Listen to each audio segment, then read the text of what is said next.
Hello guys, ഒരു പുതിയൊരു video. അപ്പോൾ ഇന്നത്തെ വീഡിയോ എന്ന് വെച്ചാൽ ഗൈസ് അങ്ങനെ പുതിയ കോച്ചിനെ കുറിച്ചുള്ള അപ്ഡേറ്റ് ആണ് ഇപ്പം പറയാൻ പോകുന്നത്. ഗൈസ്, പുതിയ കോച്ചിനെ കുറിച്ച് ഇപ്പം മാർക്കസ് പറയുന്നതെന്ന് വെച്ചാൽ ആ പുതിയ കോച്ചിനെ നോക്കുന്നുണ്ട്. പക്ഷേ ഡേവിഡ് കറ്റാൽ ഇതുവരെ ടെർമിനേഷൻ പേപ്പർ ഒപ്പിട്ടിട്ടില്ലെന്നാണ്. പിന്നെ കുറേ ന്യൂസൊക്കെ വന്നിട്ടുണ്ടായിരുന്നു ഡേവിഡ് കറ്റാൽ സ്പെയിനിൽ തിരിച്ച് കയറിപ്പോയെന്ന്. പിന്നെ മാർക്കസ് പറയുന്നതെന്ന് വെച്ചാൽ ഈ നാളെയോ നാളെ കഴിഞ്ഞോ തന്നെ എന്തായാലും കേരള ബ്ലാസ്റ്റേഴ്സ് തന്നെ ഒഫീഷ്യലായിട്ട് ഡേവിഡ് കറ്റാലെ താങ്ക് യു പോസ്റ്റ് ഇടുമെന്നാണ് പറയുന്നത്.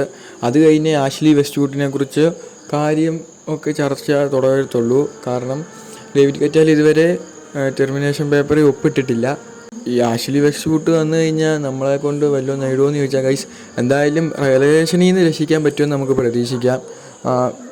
ആഷ്ലി വെസ്റ്റ്വുഡിൻ്റെ ഫോർമേഷൻ എന്ന് വെച്ചാൽ 4-4-2 ആണ്. പിന്നെ ഡേവിഡ് കറ്റാല പോകുമെന്ന് എന്തായാലും ഉറപ്പായി ഗൈസ്. എന്തായാലും കറ്റാലെ കൊണ്ട് ഇവിടെ ഒന്നും പറ്റത്തില്ല ഗൈസ്. അതുപോലത്തെ ഒരു ടീമാണ് മാനേജ്മെൻറ്റ് സെറ്റാക്കി കൊടുത്തേക്കുന്നത്. എന്തായാലും ഇതിനെക്കുറിച്ചുള്ള നിങ്ങളുടെ അഭിപ്രായം താഴെ കമൻറ്റ് ചെയ്യണം. അപ്പം ബൈ ഗൈസ്, താങ്ക്സ് വാച്ചിങ്.